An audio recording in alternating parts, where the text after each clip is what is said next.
What is up, everyone? Welcome to another episode of the Nerdball Fantasy Football Show. I am your humble host, dendrologist specializing in the conservation of the endangered Robert Woods, and astronaut aboard the Pitts 8 Moon Expedition, Pete Rodgers. And I am joined by fellow nerd, the lead saxophonist for the Diambi Brown and the Downtown Funky Crown Band, and closer friend to Aaron Rodgers than David Bakhtiari, the working girl, Jordan Smith. Jordan, how you doing? Pretty good. Had a really great fantasy week, and the Packers didn't let me down on Monday night, which I was a little bit afraid of. So it was a good weekend for football for me. Nice. The Packers came out and handled their shit as we expected them to, and hoped they did. Rodgers looked checked in. He had some pretty classic Rodgers throws in that game. So I'm sure you're now confident that NFC Championship is back on par, back on the schedule, and you guys are ready for a Super Bowl run. Yeah, I'm very proud of them for beating a Detroit team that ranks 31 in pass DVOA, or no, 32 in pass defensive DVOA and 29 in rush defense DVOA. So they are riding high right now. That was beating the upper echelon of NFL teams. Excellent. Well, we have lots to discuss as we talk about week 3 and we get into all of the action that is going on. Recap on the leagues. I thought I had a really good week in terms of our pick'ems and our game picks. I went 10-6 and I was like, yes. 18-15. I'm coming to catch up with Jordan. Jordan, meanwhile, goes for a casual 12-14, so is now 22-10. So there's no way that I'm going to catch him unless he just falls off the wagon. And maybe this is it, Jordan. Maybe now the play. Last week I rode your coattails in terms of our game picks. Maybe the play this week is I will just always go the opposite of you, and maybe your luck is finally worn out. Well, going 22-10 to start the season makes me think I need to just start throwing some cash on some money lines. So as soon as I start doing that, I'm going to go like 7-9. So the listeners will know exactly when Jordan starts putting money on his picks, because they will his correct percentage will decrease rapidly. All right, well, let's get into week 3 starts and sits, our favorite plays from each game. And we're going to start off with Thursday Night Football, Carolina Panthers, and actually pretty spicy and good Carolina Panthers. Who saw that coming on their defensive side, especially heading to Houston to take on the Texans? What's your play for this game? I'm still going to play Brandin Cooks until further notice. I think that his 21 targets over the past 2 games is still something to be a sticking point for fantasy players. He's at least a wide receiver 2 or a flex play to me. With Nico Collins heading to the IR, and he played 55% of snaps in week 1, and Danny Amendola is going to be out. I think Cooks is legitimately the only viable pass catcher on that team. I think they have Chris Conley, and their tight end is Pharaoh Brown. It's no. It's not great. I know it's Davis Mills at quarterback, but I don't expect a whole lot of drop off between him and Tyrod Taylor. Tyrod Taylor was balling out pretty well. He was. It's such a bummer that he's injured. This feels like such this is like Tyrod's whole career is playing well and then somehow gets injured. Luckily this time he wasn't accidentally stabbed in the lung by a doctor. It just seems like a run-of-the-mill hamstring injury. You are staying with Brandin Cooks. I wrote in our notes, I was like, I'm worried about Brandin Cooks for exactly the reasons that you outlined, which is a downgraded quarterback going to Davis Mills, a short week on Thursday Night Football, and playing against the Carolina Panthers defense that has been really good to start the year. That pass rush that they have has gotten after quarterbacks. Their defense has been looking really good. Shaq Thompson suddenly is a top 10 linebacker in the league, making plays all over the field. So I agree with you that yes, Brandin Cooks is literally the only pass catcher in Houston at this current moment. I think you're right in ranking him as I think I have him ranked this week as a wide receiver 4 or maybe a very low end flex, given his potential for having a dud of a week. But I think if you start him with the expectation that he could put out a wide receiver 4 week for you, and you're like, I'm okay with that. I'm not relying on him being a wide receiver 2 like he's been, or a wide receiver 1 like he's been, then that's great. And he could break out and continue just with this hot start that he's certainly had to start the year. Yeah, Carolina has the number 1 pass and rush defense in the league right now. And I was going to throw out like, hey, look what Houston and Brandin Cooks were able to put up points against Cleveland, but Cleveland's actually like 31st in pass DVOA. Yeah, so they haven't been playing. I mean, they also started against the Chiefs, which I feel like just early in the season, anytime you like start a game against a high powered offense, it's just like going to skew your numbers slightly. Like if you look at fantasy points allowed, like the Browns have given up the most to tight ends, and it's like, well, yeah, they played Travis Kelce. Like, yeah. And then, but at the same time, Carolina has played the Jets, which, I mean, we've all seen what Zach Wilson has looked like the first 2 weeks. And then Jameis Winston and the Saints are a team that I still feel like we don't know if they're good or not. So I guess it'll depend. I don't think that Carolina really has, and this is the key sticking point for me, is I don't think they have like a Jalen Ramsey type or somebody who's just going to be on Brandin Cooks and be like, we're taking you away.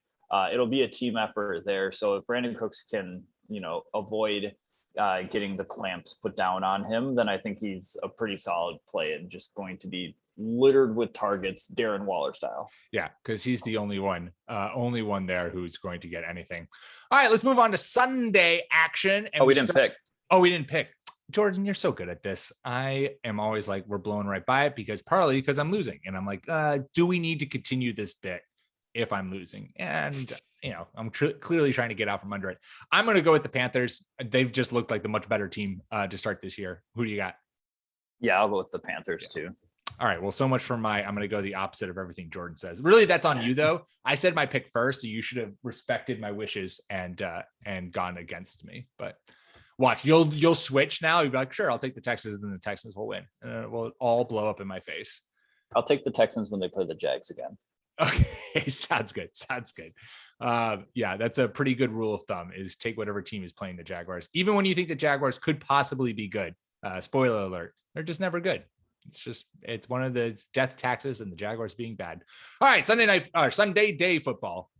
And we start with the Chicago Bears heading to Cleveland to take on the Browns. And Jordan, we're finally getting it. Much to Matt Nagy's chagrin, it is Justin Fields' season in Chicago, and I'm sure somehow, some way, Justin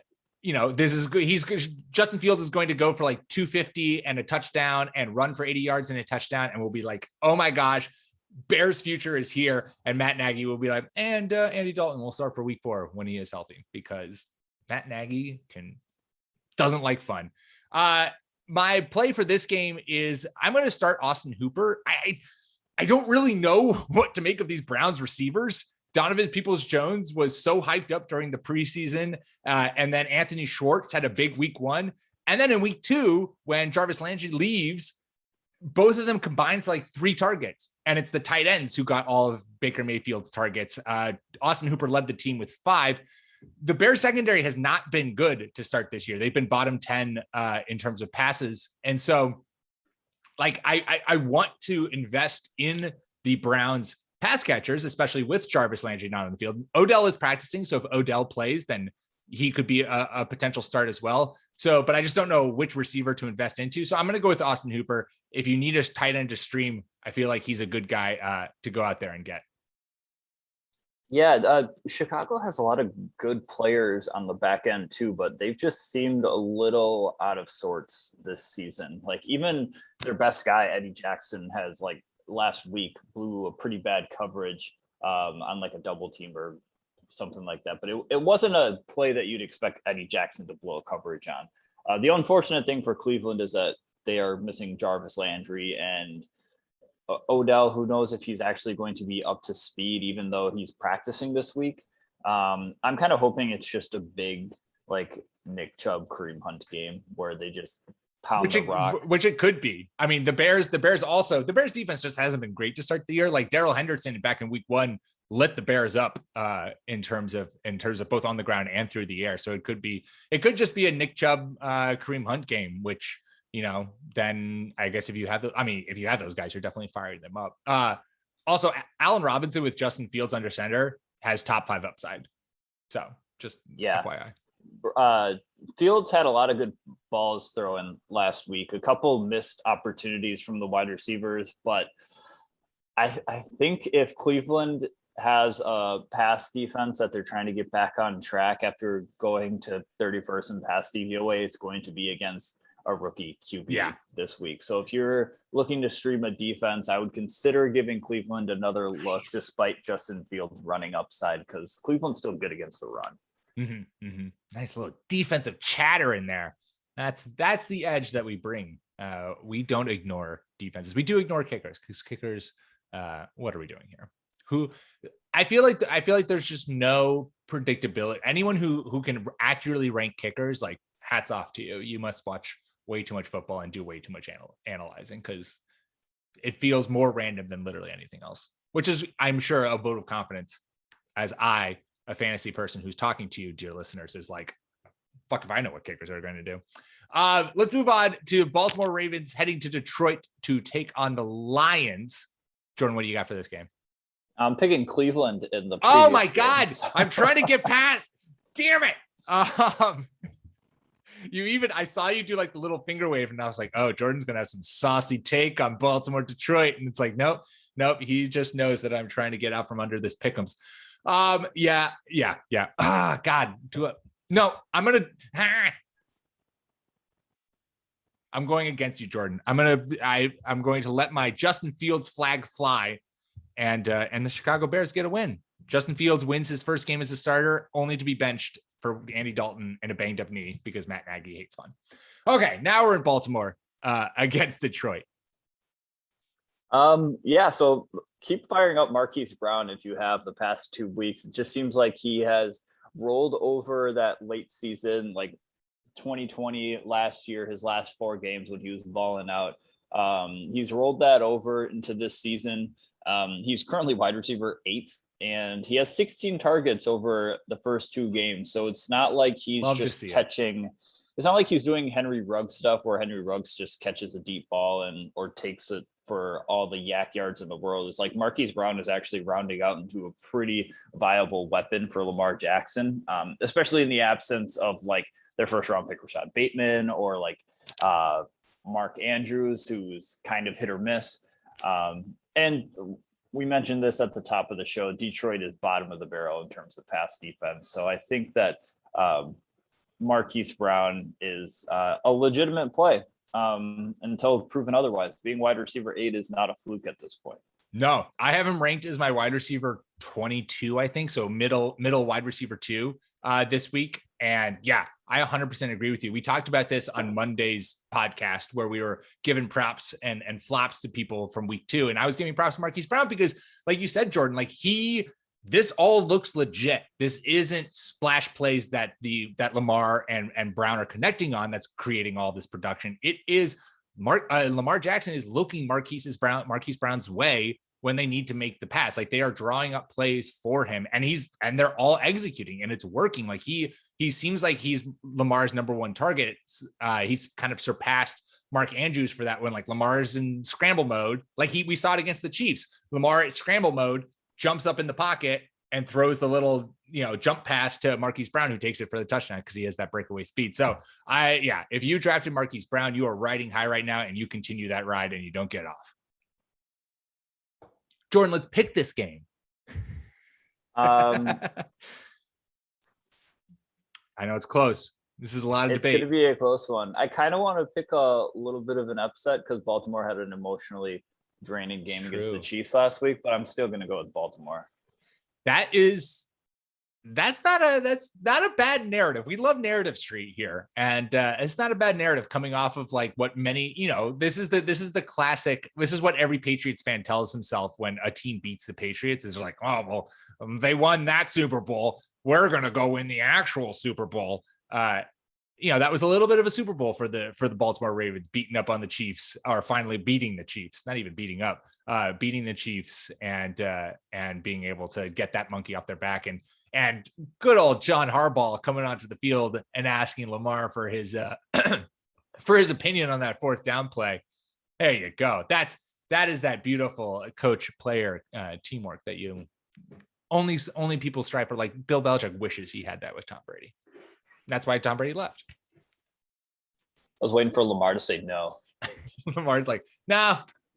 Let's have Justin Tucker come boot a 60-yard field goal. He's pretty good, right? He should be able to do that. This also feels to me like a really big TJ Hawkinson game on the flip side. The Ravens have given up the most fantasy points to tight ends so far this season, and partially that's because of who they played. But also, I think just like given the fact that what we saw against the Packers, like TJ Hawkinson, it has cemented himself as the focal point in that passing game. He and Jared Goff seem like they're starting to get on the same page. He had a really gorgeous back corner of the end zone catch and throw again in that game. So I think TJ Hawkinson, this is going to be, I think I ranked him as my tight end 2 or 3 this week. I think he's in store for a big outing. So far this year, like if I had to pick my top 3 fantasy tight ends, it's Waller, Kelsey, and Hawkinson, and maybe Hawkinson's above Kelsey in some cases. No love for Gronk, despite the fact that he's tight end 1 right now. There's too much variance there. Like I'm sure Gronk will continue to ball out, but I'm always just a little bit worried about the other pass catchers. It's true. Hawkinson's the only guy. So the scary thing about Hawkinson too is that Hawkinson is currently ranked as the tight end 3 in fantasy in total points. And I think his touchdown dependency is like 1.8%, which is insane. Which is just like a tiny percent, or sorry, 1.8% is absolutely nothing. I think it's 18%. My apologies. Moved the decimal place wrong. But like that's basically his upside can get even bigger. His production can get even bigger when he's more involved in that touchdown department. All right, let's move on to the Indianapolis Colts heading to Tennessee to take on the Titans. Whew. This is like a battle for the AFC South of teams that I just don't know what is going to ultimately come out of the AFC South. Carson Wentz is nursing 2 bum ankles, and the Titans, like, again, had a big emotional win against the Seahawks in Seattle. Could they be coming off of that high and maybe crash in a game that they should win? Question mark. Depends on Derrick Henry, but I'm starting Michael Pittman Jr. In this game. Pittman had 12 targets, caught 8 of them for 123 yards in week 2, and was by far the Colts' top receiver. And that is what we've been waiting to see as a Michael Pittman manager. Like, you wanted him to get that wide receiver 1 workload in terms of target share and then production. And he did that against the Rams. Rams secondary is nothing to scoff at. And the Titans on the flip side have given up the most fantasy points to wide receivers and the most touchdowns to wide receivers to start the season. So I like Michael Pittman Jr. this week to still be that kind of, like, I think I have him ranked as a flex wide receiver. I would like him a lot better depending on the health of Carson Wentz. Carson Wentz dealing with 2 bum ankles isn't great. But he's a guy who I'm high on. And I also, if you need a streamer at the receiver this week, Zach Pascal is like 37% rostered in sleeper leagues. He's been catching touchdowns, and that's why he's like top 20 fantasy receiver right now. And the Titans give up the most touchdowns. So he's another guy who I feel like could also be in for a good game. Yeah, I'm a little worried about Jacob Eason being behind center for the Colts. Jacob Eason, if Wentz is sidelined, then lukewarm on all of this. Yeah, I mean, luckily for them, the Titans have not been very good in the passing game on defense. And Michael Pittman's a good wide receiver who's enjoying like a nice second season to start so far. Like, I think he'll only continue trending upwards. And if he can get, I don't know, maybe some less erratic QB play, like if Jacob Eason plays a little bit more conservatively than Carson Wentz, then that might actually be better for them. I don't know. You don't think it's good when you throw an interception on a shovel pass in the red zone? Are you muted? I lost you. You have no audio. You have no audio. No audio. I can't hear you. I can't hear you. I can't hear you. I can't hear you. I can't hear you. Can you hear me now? Yeah. Sorry, my headphone jack got pulled out. I was saying I was watching Red Zone on Sunday, and that interception came up, and I was sitting by myself, and I laughed out loud. It was the funniest thing I had seen on that day. It was the most absurd pick I've probably ever seen in my life. Also, AJ Brown managers. I feel like this should be an AJ Brown bounce back game. Again, the Colts also aren't great at stopping wide receivers. I'm just pretty nervous about Ryan Tannehill. He might just not be good now with Arthur Smith in Atlanta. We'll see. Derrick Henry had to go for 400 total yards in order to beat the Seahawks. All right, let's move on to the Atlanta Falcons. Speaking of Arthur Smith, these two always seem to line up next to each other, heading to New York to take on the Giants. What do you got? Well, I got Tennessee in the last game. Oh my God. I'm just trying to blow past this. I mean, I just think if Tannehill is still playing pretty roughly, if they're just going to turn around and hand the ball to Derrick Henry, if he keeps rolling, then sure. And if Carson Wentz doesn't play, then if Carson Wentz doesn't play, can I make that pick with a with the caveat that Carson Wentz has to play? I think that Carson Wentz, they could upset. You're going to go with the Titans. I am going to go. I'll do the caveat too. If Carson Wentz plays, then I'll pick the Colts. But if he doesn't, then I want Tennessee. Okay. And if Carson Wentz plays, I'm going to pick the Titans. And if Carson Wentz doesn't play, I'm going to pick the Colts. All right. Betting on Jacob Eason. Let's go. Jacob Eason, man. That's the name of the game here. This is how I'm going to catch up with you, is by picking Jacob Eason to pull up the upset. Who knows? Michael Pittman Jr., 300 yards and 5 touchdowns. Incoming. Falcons at Giants. So I'm going to be sitting Matt Ryan for this game if I was you. He's currently the QB 27, and he's just not.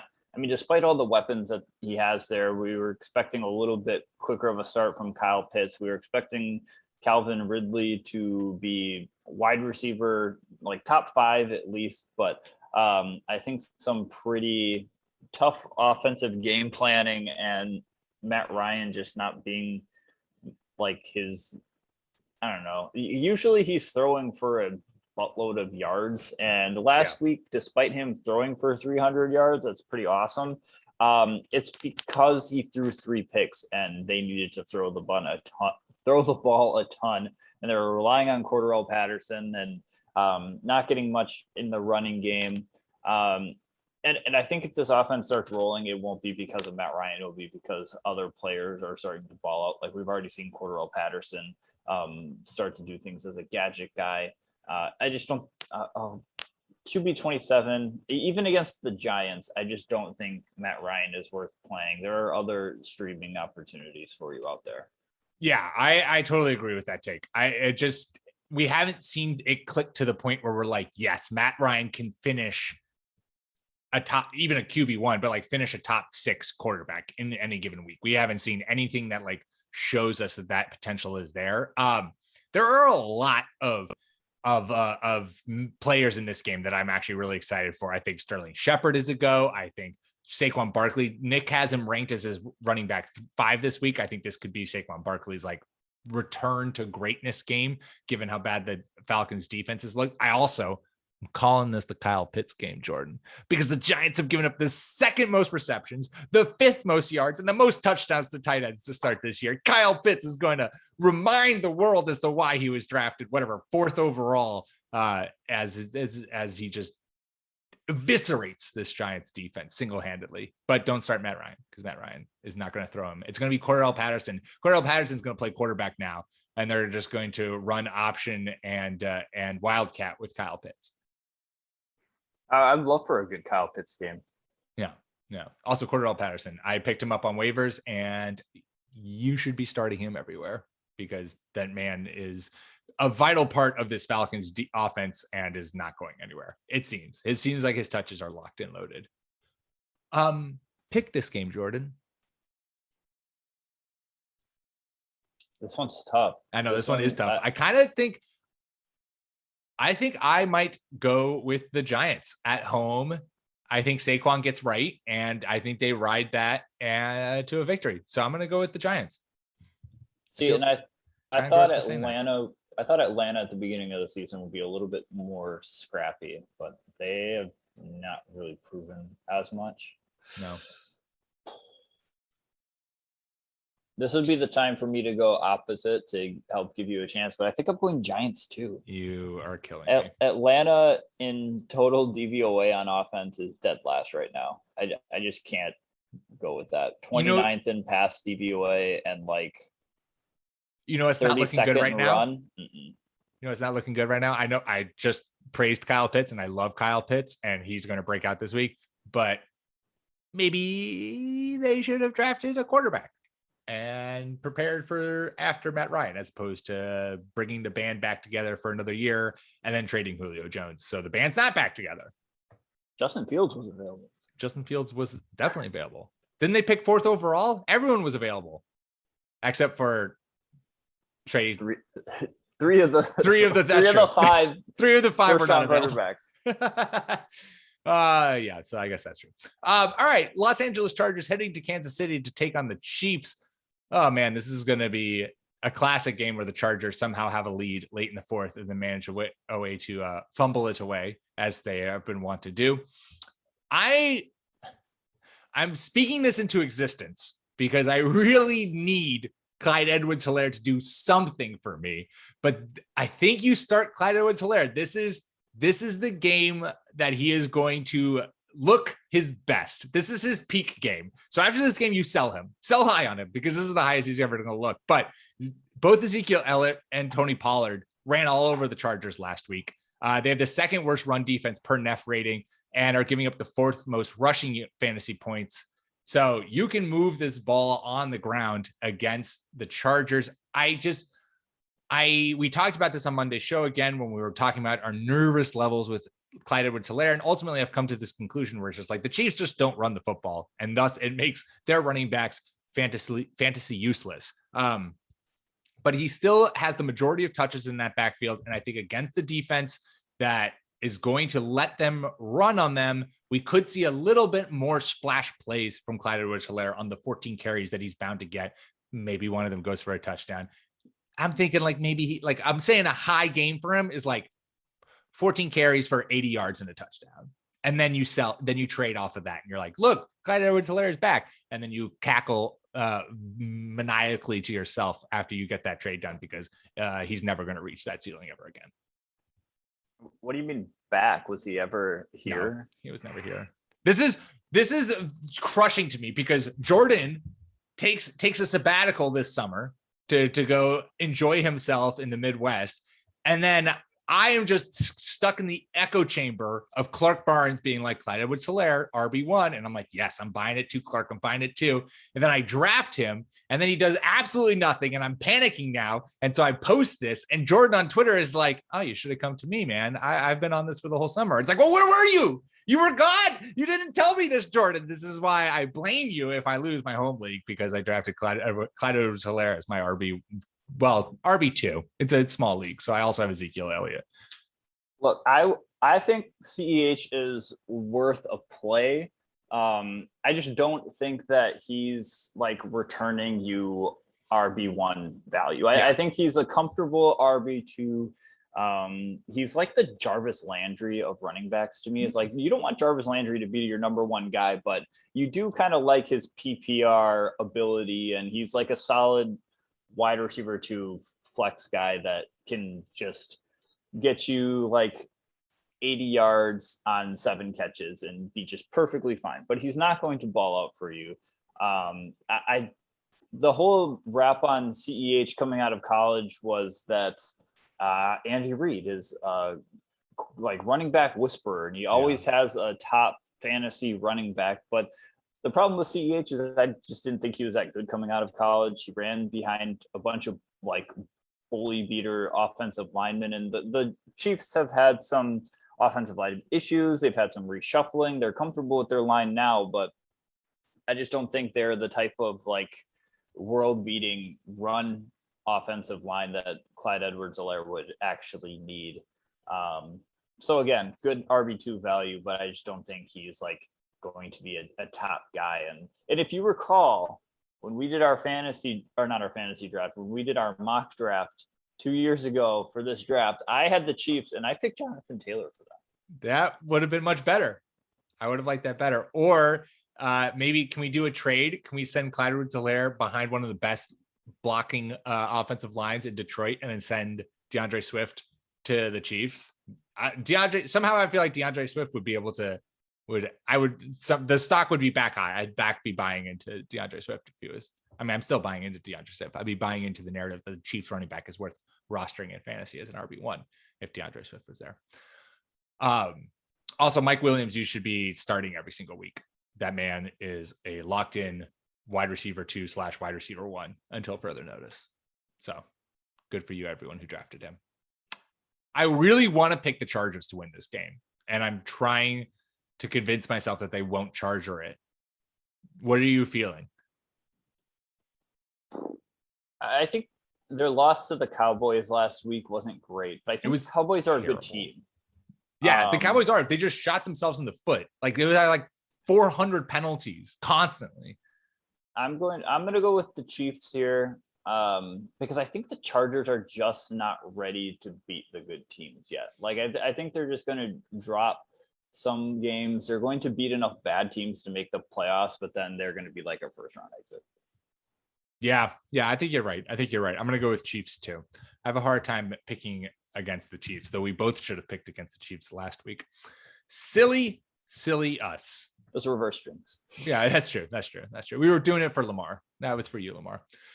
Cincinnati Bengals heading to Pittsburgh to take on the Steelers. What's the play for this game? The play is, again, bench another 35-plus-year-old quarterback. Get his torn pectoral off of your team. Yeah, Ben Roethlisberger, who is QB 28, so he's even lower than Matt Ryan right now. I'm not one to just like luxuriate in an NFL player like declining or losing a step. We are all human. We are all just people that are going to end up decaying. We're all die. Father time is undefeated, and it happens to all of us. So you cannot luxuriate in somebody being completely washed. But I think Ben Roethlisberger is washed, and I love it because I don't like Ben Roethlisberger. I think he's a terrible human, and I'm surprised he's been allowed to play in the NFL for this long. He deserves that offensive line that he has because it is shaky, and the only reason they don't have more sacks is because Ben Roethlisberger is like a actual skyscraper, and he's really hard to tackle. And I feel like that he would be hitting the dirt much more if he was a smaller person because that offensive line is shaky. He's got a pectoral injury already. Like he's already got an injury, which isn't good.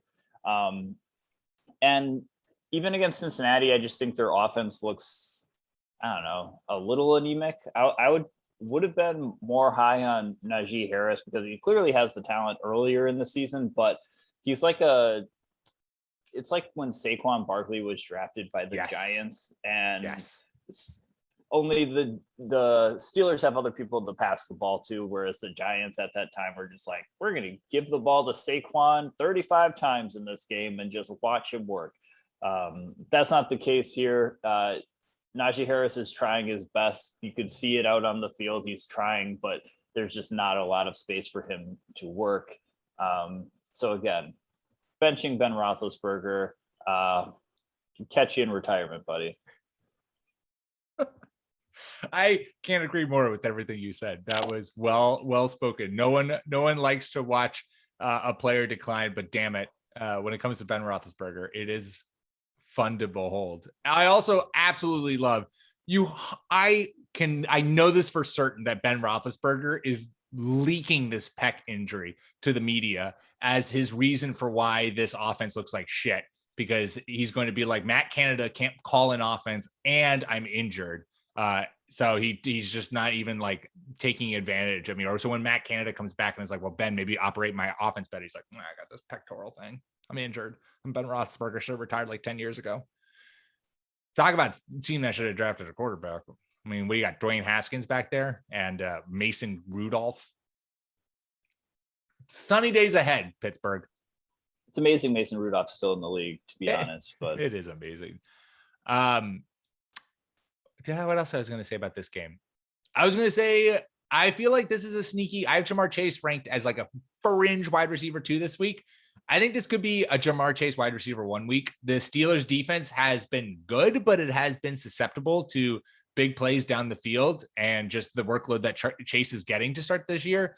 I feel like he's that guy to maybe take the top off the Steelers defense for a big play, like what we saw against the Henry Ruggs took them deep for a big play in week 2. How about them Raiders? We'll talk about them later. But I think he could be the Steelers have allowed the 3rd most receptions and the 5th most yards to wide receivers to start the year. So could be a sneaky Jamar Chase game.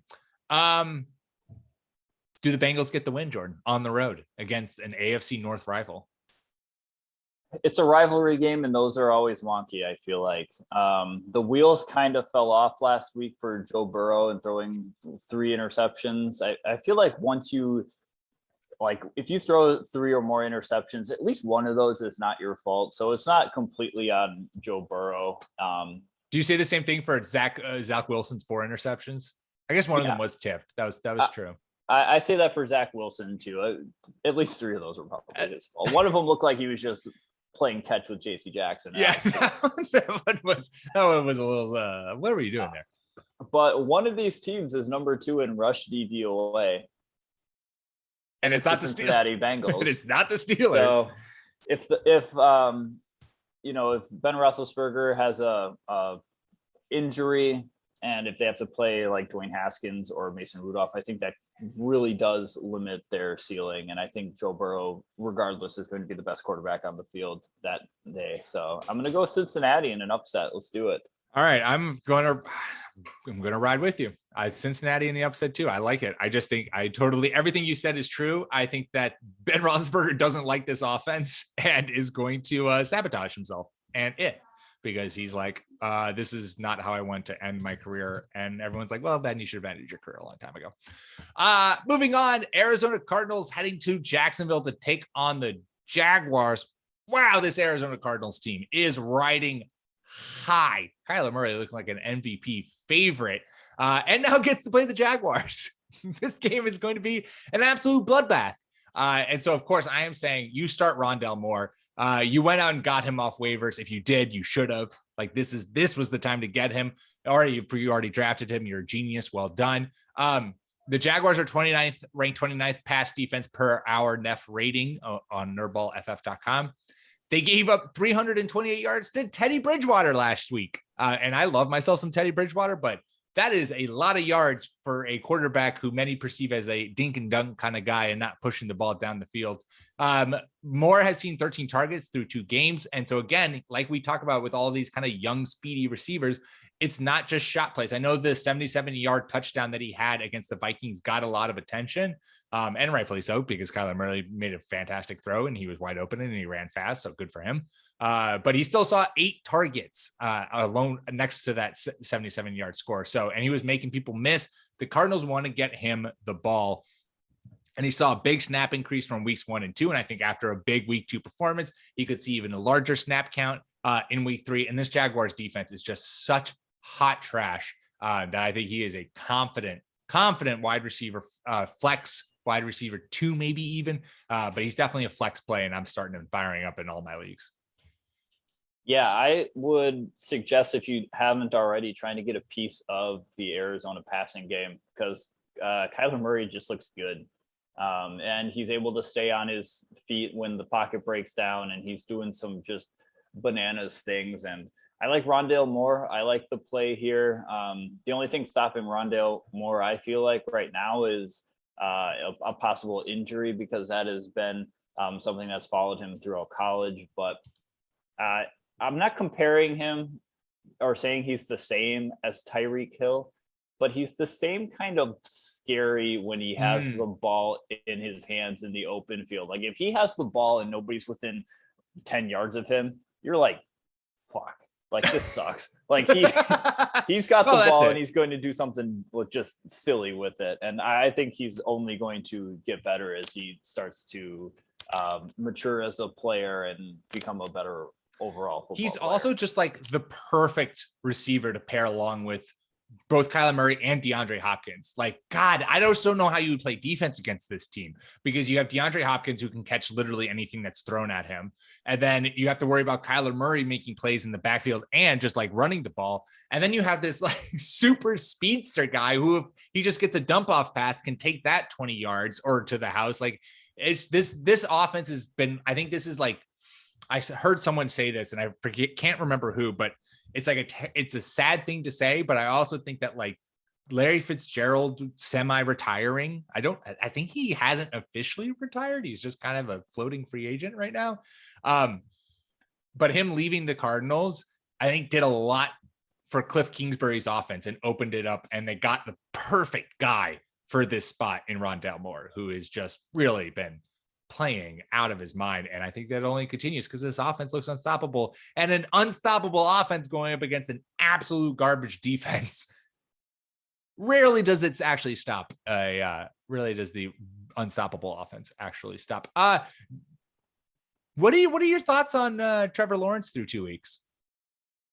I still like Trevor Lawrence. I think that what we've seen out of the rookie quarterbacks is that some of these guys are just on bad teams and they're going to throw some pretty bad looking balls. Like, Trevor Lawrence is not infallible. He's thrown he had some bad interceptions, some just bad throws, but he can still sling it. Like, he's still a very good quarterback. And I think it comes down to how much time these like rookie QBs are having to prep. Like, I think, yes, they are physically ready to come in and play at the NFL level, but unless you're in like a Mac Jones situation where the infrastructure is really good, you're going to, like, and Mac Jones hasn't even played like lights out. He's just made fewer mistakes, and that's because Belichick won't let him make as many mistakes. He doesn't throw past 10 yards, so it's pretty easy to not throw interceptions when you're just throwing little 10-yard routes. Yeah, Trevor Lawrence just might need some time. I'd be worried about a little bit of scar tissue there being in Jacksonville, but I think he just needs some time. It feels like he's destined for a Peyton Manning-esque like rookie sophomore season difference, where it's like Peyton threw, I think, like 20 plus interceptions his rookie year and then looked a whole different polished quarterback his sophomore year. And I think maybe we see a similar transition with Lawrence in Jacksonville. I have it already written down that we both picked the Cardinals to win this game. Can I assume that that's correct? Yeah, that's fine. Yeah, that's fine. That's fine. You thought about it and you're like, nah, you know what? I'll break in favor of the Cardinals because, the Jaguars, what are we doing here? Washington football team heading to Buffalo to take on the Bills. Jordan, what do you like in this game? I'm going to be sitting Devin Singletary for this game. This may not come as much of a surprise to listeners of the podcast because we've been pretty cold on Buffalo's backfield situation, but after last week's game where Singletary has looked pretty good and he's averaged over 6 yards per carry in each of the first 2 games, you might be tempted to trot Devin Singletary out. But I just am a little worried about playing him against the Washington football team's run defense. They've allowed the second fewest TDs to running backs this season. They've held Austin Eckler in check. They've held Saquon in check. So there's no reason to believe they won't do that for not just Devin Singletary, but for Zach Moss as well. I think if there's going to be somebody who dominates the rushing game, it's going to be probably their best runner, and that's Josh Allen. So I'm fading Devin Singletary this week and just not getting my hopes up that he will. I mean, because he's had like over 70 yards in the past 2 games as well. So I'm not hoping he springs for 100 and a pair of touchdowns against Washington football team, who's been a little bit smoke and mirrors to start the season, but their run defense has not been a joke. No, and you're totally right. And we talked about how, it's 2 weeks into the season and a lot of your rankings are kind of based on who you play. The Washington defense having a good run defense going up against Austin Eckler and Saquon Barkley, like that is legit. And that carries around from last year too. We saw like everyone's worry about Devin Singletary on display last week. Like, yes, he had 82 yards on 13 carries, scored a touchdown, and had some work in the passing game. But Zach Moss came in and vultured 2 touchdowns. And we know Josh Allen on the goal line can vulture touchdowns. So I'm 100% behind this. Like, I think Devin Singletary is 100% a bench. I don't want a piece of this Bills backfield, just in the way that I'm kind of learning I don't want a piece of this Chiefs backfield, because like, why should the Bills run the football? Like, why? If you have all of these offensive weapons and in the passing game and you have a quarterback who can get them all the ball all the time, why ever run the football? So yeah, 100%. I like the call of sitting Singletary. What do you like for this game? Because this feels like if Washington's, first of all, there would have been a really saucy Ryan Fitzpatrick narrative here if he was healthy, but like Washington's defense has looked pretty good this year. But I'm wondering if whether or not like this is going to be, given what Terry McLaurin did last week, Thursday night, is this going to be a big, like a Stephon Diggs just going to have his way with this Washington secondary, and it's going to kind of be a lot more of a blowout than maybe the actual levels of these two teams. Yeah, I'm going with the Bills. The Bills at home, for one, I think that's a big deal. And they're 35-0 shutout of Miami, even though Tua got hurt. I think that was like a get right game for them after kind of dropping the ball against Pittsburgh. Yeah, no, I think you're right. I'm also picking the Bills to win. At home is always, when they play at home, there's so many tables that are breaking and shattering that it gets you amped, gets you ready to play a football sport where you run into people. That's the name of the game. All right, before we get into the afternoon games, I wanted to tell you, dear listeners, about our Patreon. Patreon.com/nerdballff. We have all kinds of perks for those who wish to join, including our staff Discord channel, where we talk football throughout the season, our Starts and Sit hotline, where you can ask us your Starts and Sit questions, and we will, of course, answer them. And you can submit questions to the podcast to be answered live on air. So if you want to support us, go to patreon.com/nerdballff. All right, let's get into the afternoon games, and we start with the New York Jets heading to Denver to take on the Broncos, and a good-looking Broncos team, might I just say. Teddy Bridgewater has got this offense clicking. Cortland Sutton had his nice little breakout game, and I think the play for this game is you're staying with the Denver's offense because that's so much more reliable than the Jets' offense, and I think you can confidently start both backs in this game, Melvin Gordon and Javonte Williams. The Jets are allowing the 5th most fantasy points to running backs to start the year. They're bottom 10 in run defense per NEF rating. Gordon is the RB1 there. He had 60% of the snaps last week and was more involved in the passing game. He ran 21 routes as opposed to, I think Javonte Williams had like single-digit routes. So that level of work right there is automatically going to put him on a slightly higher level than Williams, but Williams has not also looked bad. He has been more efficient with his touches. He had 64 yards on 13 carries last week. Both of them are firm RB2s in my book, especially in this matchup that they should be able to dominate. So I think regardless of who you have, I think you can both fire them up confidently this week. Yeah, the Jets are not a good football team right now. No. They're 26 in rushing defense DVOA, which is a good sign for the Broncos, who are a sneaky 2-0 right now. They do have a pretty soft opening in these 3 games to help boost that schedule, but I've liked what I've seen out of Melvin Gordon, and Cortland Sutton had a good game last week, and Teddy Bridgewater looked good. So I don't know. Denver seems saucy, sneaky decent. So this AFC South, no, AFC West is shaping up to be like, I don't know who you like. Obviously the Chiefs are the favorites, but we haven't talked about the Raiders yet, but like the Broncos have looked really good. And the Chargers look like they're Chargers, but their defense looks like Derwin James is back and healthy, and thank the fantasy gods for that, because that man is just so much fun to watch. And obviously Justin Herbert with all of the weapons he has there, like this AFC West is going to be could be really competitive and really fun to watch down the stretch with all of these guys kind of vying for what's really going to come down to is whether or not any of these 3 teams can take a game or 2 from the Chiefs. Like that's when we're going to know whether or not this division is going to be like, wow, is this a new NFC West where they all just beat the shit out of each other and you never really know who's going to come out of it? Or is it still the Chiefs division and everyone's good and they're, one of them is going to win a playoff spot, but it's not quite everyone's on the same level? Yeah, I think the Chiefs are the best team in the division, but I think like on any given Sunday, the Raiders, Broncos, and Chargers, if they're playing each other, any one of those three teams can beat the other three or the other two. So I mean, the Raiders are looking. Well, let's get into. Let's pick this game first before we go into the Raiders game. I'm going Broncos. I'm going Broncos as well. We can't gas the Broncos up so much and then be like, actually, we're gonna pick the Jets to win this game.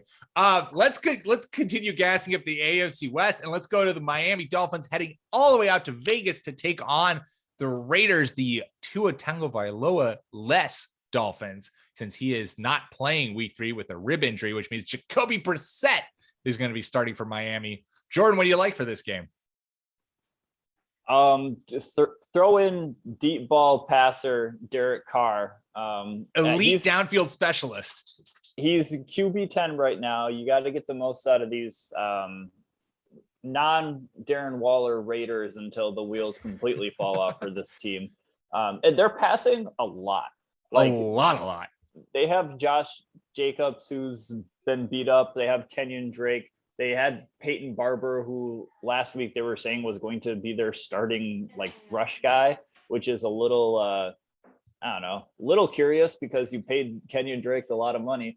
But the Raiders have thrown the ball 93 times in 2 games, which is, they had an overtime game in there, sure, but that's still an incredible amount of passing attempts for Derek Carr. And that's what you want. Volume is king. Hell yeah. You like that he's only thrown 1 interception out of those 93 pass attempts. The Dolphins have been like takeaway machines, whether that's Xavier Howard or one of those other guys in the secondary. They just, for whatever reason, they tend to take the ball away from you. But I still like Derek Carr to rack up some yards. I still expect Darren Waller to be running all over Miami. And Bryan Edwards keep trending upwards, like pass that man the ball. Sure. Henry Ruggs is a fine option. Hunter Renfrow is pretty hard to cover. We've seen Marlon Humphrey in that first game against Baltimore, like go one-on-one against Hunter Renfrow because they need somebody to match up on him. A lot of passing options in Oakland, Las Vegas. I will say though, I feel like we've seen this movie before with the Raiders and John Gruden, where they started out pretty hot and then the wheels just completely fell off halfway through. Yeah. That was I think that was 2 seasons ago where that happened, and we were all talking about, did the Raiders actually win the Khalil Mack trade? And it completely fell apart. Yeah, for sure. Yeah, this Raiders offense is saucy. It's saucy and it's coming out of nowhere. And I was going to say Henry Ruggs. I want to confidently start this week. He's in my dynasty league, in our dynasty league. I have him and I want to confidently start him, but I don't know if I can. But who I'm not going to confidently start this week, unfortunately, is Will Fuller coming back. And if Tua was playing and healthy, I would be all in on Will Fuller, wide receiver 1 week, because that man, when he's on the field, he is an elite fantasy option. He's proven that over and over again. But this week with Jacoby Brissett, he's still getting his feet wet. I don't like anyone in this Dolphins passing game against this Raiders defense. Raiders defense that's got Max Crosby is now suddenly one of the best pass rushers in the NFL, and this defense is good. They're making plays, and so I don't love Jacoby Brissett back there, who threw 40 pass attempts in week 2, and I think had 160 yards on those 40 pass attempts, which is pretty bad. Yeah, I've been throughout these pick'ems. I've been pretty much picking against the team that's going to be throwing in their backup quarterback to start this week. I kind of like Mike Gesicki for Miami as a security blanket, or a guy who Jacoby Brissett can easily get the ball to. Tough look for people who have had Jalen Waddle stock. I think that's going to trend down as long as Jacoby Brissett is the quarterback. Yeah, for sure. Are you going to keep your picking against backup quarterbacks, and we're both going to take the Raiders here? Yeah, we still got into week 7 to continue thinking before the Raiders are good. The boat sinks, and then we all. Yeah. I feel like we have to after picking. I at least picked against them 2 weeks in a row, and they both pulled off the upset. you got to give them the respect that they deserve because they've earned it. They're 2-0, one of the best offenses in the league. You got to give them the love that they deserve. Let's move on to a game I'm very excited for. Tampa Bay Buccaneers heading to Los Angeles to take on the Rams. This is going to be a battle of defenses. This is going to be a battle of offenses. This looks like it is ripe for an excellent game. And, I was going to shit on the NFL yet again for not having it be a primetime game. Great Green Bay versus San Francisco. That could be a pretty good primetime game. Philly versus Dallas. That could be a pretty good game. So, NFL, you're trending up.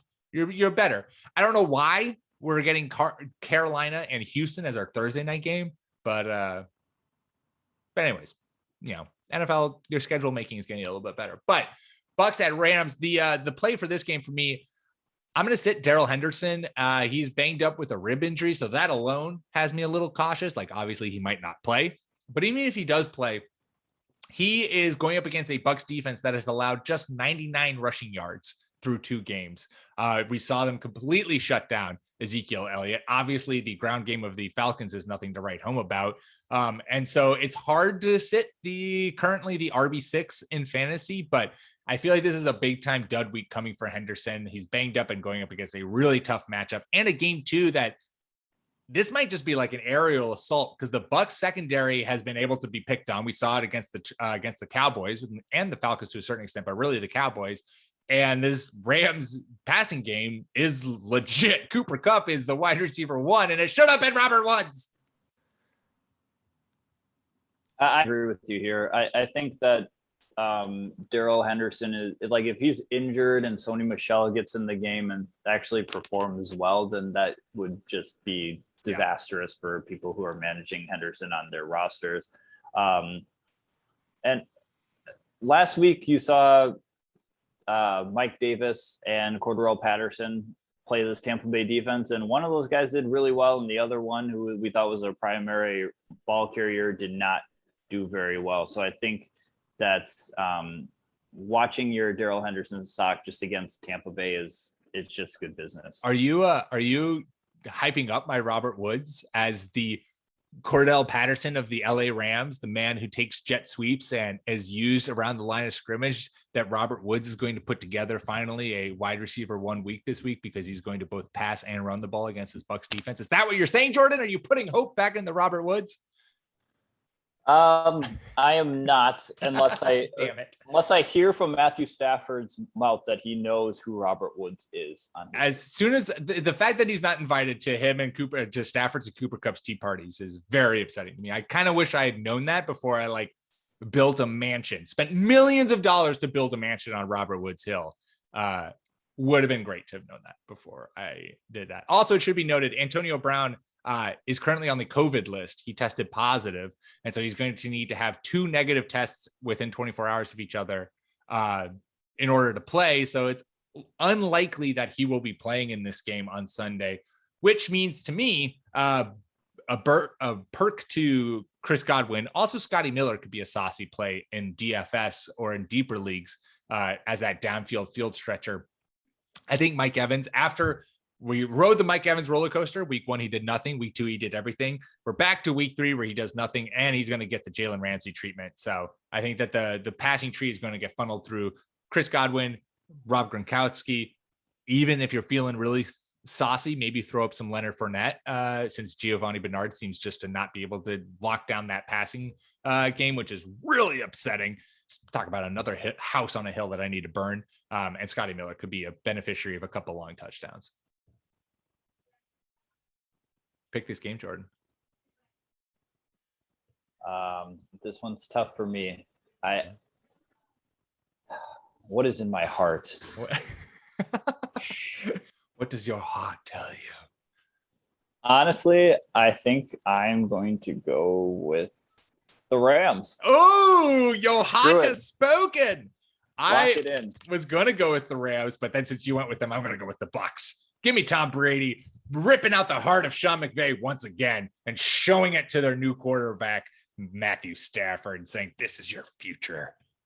Watch it. Love it. Feel it. All right, final game for the Sunday afternoon stretch, and that is the Seattle Seahawks heading to Minnesota to take on the Vikings. Ooh, lordy. This is going to be a shootout, and I love absolutely everyone in everyone's passing game in this game. Yeah, there's not anybody I hate necessarily, especially in the passing game. I also like Mike Zimmer said today that Dalvin Cook was like going to play anyway. He basically said something like rub some dirt on it and you're going to get out there and play with your injury anyway. Chris Great. Carson is a good play. That being said, I just kind of expect Justin Jefferson to continue his climb. Adam Thielen has been kind of the go-to touchdown machine here, but I think Jefferson, especially after what the Titans did last week to Seattle, I think that Minnesota could get some good results. His target share is really nice right now. And I think that really it's just a matter of like the yards and the touchdown opportunities to kind of catch up to those targets. Because I think he's got like 20 targets, but maybe only 12 catches or something like that. It's like a pretty big variance. And I think that it's just he needs some positive regression, as the fantasy community says. And I think Jefferson will eventually get that and just start having really good games. Yeah, I think you're totally right. And I think this is a great game for him to do that because the Minnesota Vikings secondary can't stop a nosebleed. And they're going up against Tyler Lockett and DK Metcalf and Russell Wilson, who's just going to be bombs away against this secondary, a la what we've seen Kyler Murray. And I mean, Joe Burrow did it in week 1 too. So I think this is definitely going to be a shootout. And I like Justin Jefferson to kind of reclaim that wide receiver 1 throne and crown in Minnesota. And Kirk Cousins has been throwing the ball pretty well. And so that is also good to see. Dalvin Cook being told to rub some dirt on it is not great for fantasy managers, given the fact that he left the game twice last week with different injuries dealing with that. So if he's available on your waiver wire, go get Alexander Mattison now. I don't think you necessarily need to start him, but this is a kind of yearly occurrence where Dalvin Cook gets banged up and misses a couple games, and then everyone's scrambling to get Alexander Mattison off the waiver wire. Get him just the week ahead. Get him now when he's going to be more or less free, and you don't have to worry about competing with your fellow league mates. Have him on your bench so when Mike Zimmer's dirt technique doesn't actually solve anything for Dalvin Cook, and he's going to miss some time, you got the backup there locked in on your roster already. Just a little words of wisdom. Yeah, never hate anything as much as Mike Zimmer hates his own team. He seems absolutely fed up on a week-to-week basis. He's like, God damn these kids. Yeah, Mike Zimmer seems perpetually like he is just over the Vikings entirely, which, hey man, when you just have a history of losing games because of missed field goals, can you really blame him? Who do you have winning this game? I'm going with Seattle. I know they came up with a very fun and unique way to lose they always do. Last week, but I just think, they might be able to get some pretty big shots against Seattle or against Minnesota secondary. I think I'm going to go with the Vikings. The Vikings have played 2 extremely close games. I mean, this is like the beautiful collision of like 2 teams that just find ways to lose, or the Seahawks don't necessarily the Vikings find ways to lose. The Seahawks never play a boring game. And that's Danny Kelly's of the Ringers, like famous quote. The Seahawks it just doesn't happen. Anytime any Seahawks game is just absolute chaos. And so in a game of absolute chaos with a team that has been, anytime that they've been in a close game this year, has lost in a heartbreaking fashion, I feel like the Vikings get a little fantasy luck on their, or football luck on their side, and maybe they get a field goal to go in, or maybe the Seahawks miss one as penance for all that the Vikings have sacrificed and suffered. All right, let's move on to Sunday Night Football with the Green Bay Packers heading to San Francisco to take on the 49ers. And I look at my notes, Jordan, and I see I didn't write anyone down for this because I was deliberating who in the blue bloody hell is going to be the 49ers running back this week, because everyone is injured. Trey Sermon has a concussion. JaMychal Hasty is done. I think he's on IR, or certainly is out for a couple of weeks. And then Elijah Mitchell, everyone's favorite waiver wire ad, is dealing with a shoulder injury that Kyle Shanahan is being very coy about. And so I guess my play is like, if Elijah Mitchell is ready to go, you fire up Elijah Mitchell, because this is going to be one of those few times where the 49ers backfield is just so barren that there's no real competition there for Shanahan to like distribute the touches to. And so if Mitchell is playing against a Packers defense that is all right, I think he'll be in for a big game. I think you can also confidently fire up Debo Samuel, who's going to be able to get work done against this Packer secondary, who, while Jair Alexander is tremendous, you're somehow still employing Kevin King, which seems like he's got some real dirt there on the Packers organization to still be a starting cornerback on that team.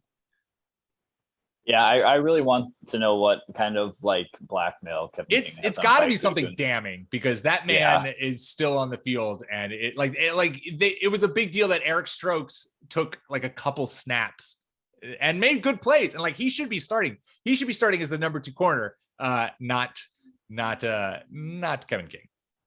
Yeah, if you're going to be bad at that position, you might as well put the rookie out there to be bad and learn from his mistakes.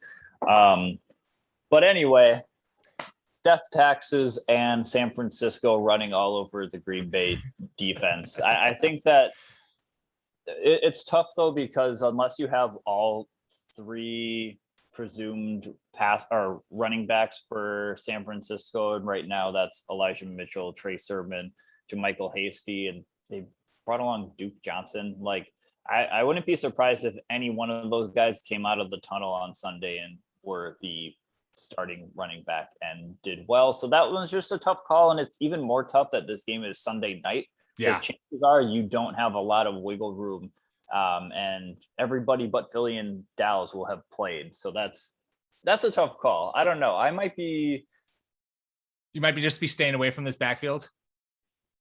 Yeah, I might be doing that, because I don't know. I don't know if Elijah Mitchell is the number 1 running back. But at the same time, I'm a little bit worried about like the injury situation and who's actually going to be the guy. Comfortably start Debo, though. Maybe George Kittle gets back into our good graces as a top 5 fantasy tight ends. So who's to say? Yeah. I mean, Mitchell, week 1, he had 19 attempts. Week 2, he had 17 attempts. He played 60 plus snaps on both of those games. So I do think that like even a banged up Mitchell is the number 1 back in this offense. And if he is surrounded by other banged up backs, but it's Kyle Shanahan, and Kyle Shanahan could just be like, psych, Trey Sermon, baby, RB1, let's ride. And then suddenly Trey Sermon's getting a bunch of points on my bench. I did tweet about Mitchell. I said pour some out for everybody who blew their fab on Elijah Mitchell this past week, because even like before the injury, he wasn't playing that well. He only had 42 yards on 17 last carries. week. Yeah. Like the snap percentage is pretty good, but I'm a little bit worried with that efficiency, and also worried that it might have just been them playing the worst defense in the league in week 1 that caused him to blow up. So that's fair. That is fair. All right, let's pick this game. Ah, damn it. All right. Pick against them. Do it, Jordan.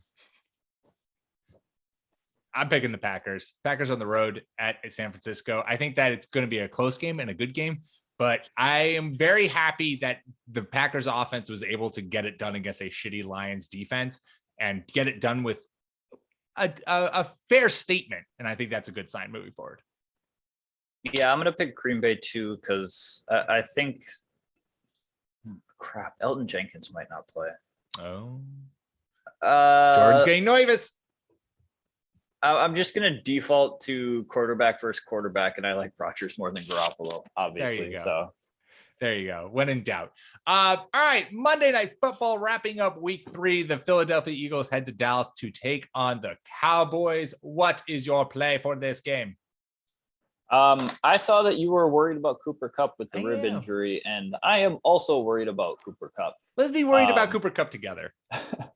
According to Fantasy Pros, the Eagles have allowed the third fewest fantasy points to wide receivers, which is pretty good for Eagles because they've played Calvin Ridley and Debo Samuel, who has been Calvin Ridley's a good wide receiver. Debo Samuel has come back and started balling out. Philly is sixth in pass DVOA, and while this Dallas offense has been pretty darn good, I think that if Amari Cooper, the other one, is if he's banged up, then I think it's like just going to be Michael Gallup season. And Tony Pollard has been really good for Dallas as well. So I'm worried about his injuries. I'm probably still playing Cooper Kupp because I think he's like a legit good wide receiver, but I'm not counting on him to be the main guy. He might not be the best wide receiver on the field. This week, I was very disappointed in Amari Cooper last week after his like 16 target game in week 1 and then getting 5 targets in a game that I thought was going to be an offensive explosion when they were playing the Chargers. It all went to CD Lamb. So CD Lamb is the wide receiver. Did I say Lamb or Gallup? You said Gallup, but I let it. Oh, I meant Lamb. 88. Yeah, I'm definitely nervous about Amari Cooper. When I was doing my wide receiver ranks, I had him down in like the low 20s. And then I was like, oh, that seems so low for Amari Cooper and given this offense. So I think I now have him in like the mid to late teens at wide receiver. But I think I might bump it back down again because this Eagles defense has looked really good. It is a good Eagles defense. And I think this is going to be a really good game. And I think it could go either way, just given the fact that like Dallas's defense isn't great. I like Jalen Hurts has been playing pretty well. So yeah, I think I share your fear about Amari Cooper. Again, like I have Amari Cooper and I am trying to figure out whether or not I start him. And if you have someone really tantalizing, then I think that's the play you should do. Honestly, I might have to re-update my rankings because I might start Rondell Moore over Amari Cooper. Both of them I have, and I trust Rondell Moore more. More. I don't know about all that, but yeah. I mean, you have to make saucy claims, Jordan, or else people don't listen. If you don't, go crazy, then how can they send you fan mail when you're right? Who do you have winning this game? This is actually going to be a legit good Monday Night Football game. Yeah, this will be. I'm excited to watch this game. I'm going to go with Dallas. So I think Dallas is a really good football team. And they're home too. I think I'm going to go Dallas as well. I think, oh my God, though I do want to play. I think if Philly had played better against the 49ers, I'd feel more confident in it. But you know what? This is the pick opposite of Jordan week. So I'm going Philly. I'm going to go with the Eagles. We're going to close it up with a game that I think, yeah, sure. Eagles win on the road and absolutely crush the hearts of Dallas. And everyone's like, oh, Mike McCarthy, hot seat, watch them buns. I think it's going to be just a fun Hurts versus Prescott like duel. Yeah. And I think that's going to be great to watch. I think Devontae Smith is going to have a good game. Yeah. I think CD Lamb's going to have a good game. It's just going to be fun. It's going to be a good game. I agree. All right. So those are our starts and sits for week 3. And before we go, it is, of course, time to spin. Wheel of conditions. Wheel of conditions.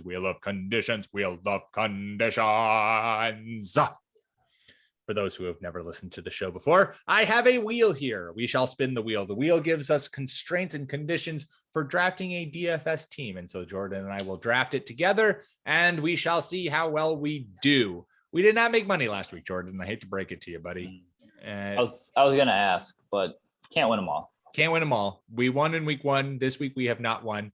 Last week we did not win, which was, crushing. But this is the week I think that we get back to it. So let's spin the wheel and see what our condition is.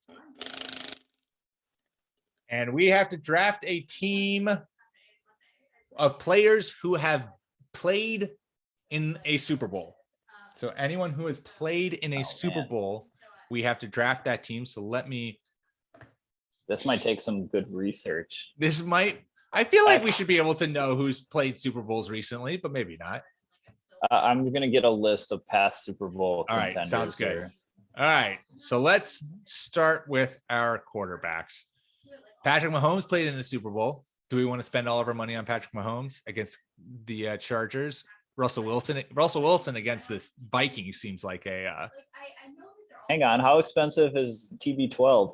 TB12, 7,800 going up against the Rams. Do we like TB12 against the Rams? That might actually be a little dicey. Who's our cheapest? Matt Ryan. Jared Goff is our cheapest going up against Baltimore. Nah, I already said no Matt Ryan, no Jared Goff. Okay. What about, how much is Russ? Russ 84? Is 84. Should we start with, I feel like I would, in terms of like high priced quarterbacks, I would trust Russ more than Mahomes given their matchups. Like Russ against the Vikings seems like a big game in store. That might be, let's save some cash and go with Russell Wilson. Okay. Jacoby Brissett played in a Super Bowl. Jimmy Garoppolo played in a Super Bowl. Your silence is. I'm good on Jacoby Brissett. All right, let's go to running backs. Who's played in a Super Bowl other than it's Chris Carson? Is Chris Carson on the Seahawks when they played in that Super Bowl? I feel like that was still the Marshawn era. I think that was still the Marshawn year. Oh, running back might be tough again. Why is running back? There's so much damn turnover at the position. Clyde Edwards-Helaire, we have to, because he might be the only running back who's played in a Super Bowl recently. We can go playoff Lenny. That would be a or risky. Oh man, it's too bad we can't go with what's his name in San Francisco? Anyone? He got hurt. No. Wow, I'm a good podcaster. This is great content. Sony Michel coming in for Darrell Henderson. Did Kareem Hunt play in a Super Bowl for the? No, he didn't. He was off the Chiefs by then. Okay. Okay, here we go, Jordan. I'm going to say, tell me what you think. I'm going to speak good things into the world. Clyde Edwards-Helaire. Who was the other running back you said? Leonard Williams. Leonard Fournette.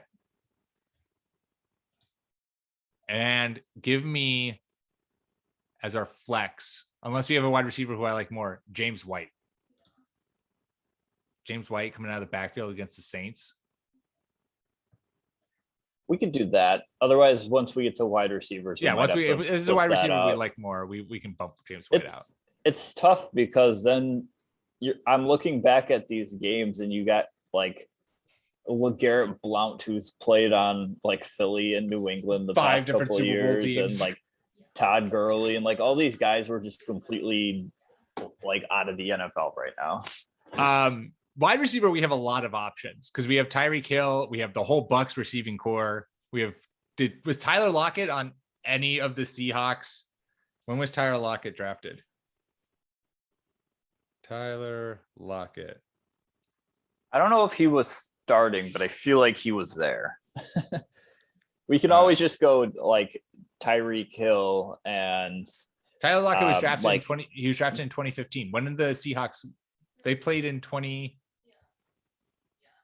I feel like we shouldn't stray too far from Kansas City, Tampa Bay here. I think that's probably true. Unless Tyler Lockett was on a Seattle team recently. I kind of want to stack Lockett and Wilson. Let's see, Seahawks. Ooh. Super Bowl.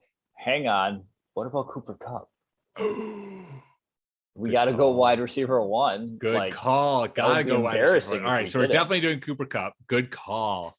Good catch. Tyreek Hill. And should we do Chris Godwin? Because I think that the Seahawks won. They won in 14, but they played in 15. That's when they lost to the Patriots. So Tyler Lockett would have been a rookie. So do we axe James White And do we still say, can we do Tyler Lockett and Chris Godwin? We can. I like Lockett. I was gonna say otherwise we could just keep on double dipping in Tampa Bay and go Godwin and Mike Evans, but I like Lockett better than Evans. Yeah. Tight end. We only have $7,400 to work with here. So what? Oh, we can't afford Kelsey. We can't afford Kelsey unless we start making some. We could go cheaper at quarterback or cheaper at wide receiver. We really stacked our wide receivers. Could we double back on quarterback and see how much Aaron Rodgers costs? Ooh, Aaron Rodgers plays on Sunday night. This is a Sunday night slate. Yeah, that's right. a good call though. That. That's a good call though. I totally forgot about that. Yeah, we would have had. I think Goff is the only because we don't want to do Matt Ryan. Did anyone else play Ben Roethlisberger? But we hate Ben Roethlisberger. I mean, we're now going down into the Jacoby. Gronk seems like the clear and obvious choice, but he's going to be too costly. We're not going to be able to have a defense. We should go Tyler Higbee. Tyler Higbee. I do like Tyler Higbee. Or how much is Kittle? Is he cheaper now? No, Kittle is also Sunday night. Oh, damn it. Green Bay, San Francisco. I keep on forgetting. Tyler Higbee. Also, we could do Gerald Everett as a sleeper tight end because he was on the Rams. 5,000. That would leave us with quick math. 2,400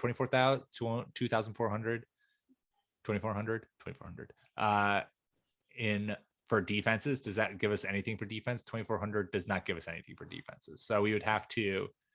We're gonna need to cut some costs here, Jordan. We're too expensive. Greg Olsen, can we pull him? Greg Olsen is free. In fact, they give us money to start Greg Olsen. Should we start Jimmy Graham? No, God, no. That's a break glass in case of emergency option right there. Even still, he's 4,500, which still would price us out of a defense. So we definitely need to rearrange our either wide receiver, probably our wide receivers, because we're paying for like the most expensive wide receivers. Yeah, we went premium on wide receivers. We might premium. Have to go. Maybe we could just get a couple shillings back by dropping Tyreek and going for Mike Evans instead. Yeah, we could do that. Let's see if we drop Tyreek and we go Mike Evans. That's 9,000. Who else? I feel like I wanted to find. Just looking.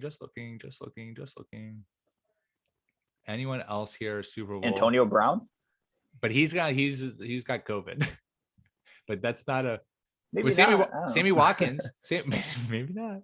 Sammy Watkins was on the Chiefs, but that's trusting Sammy Watkins.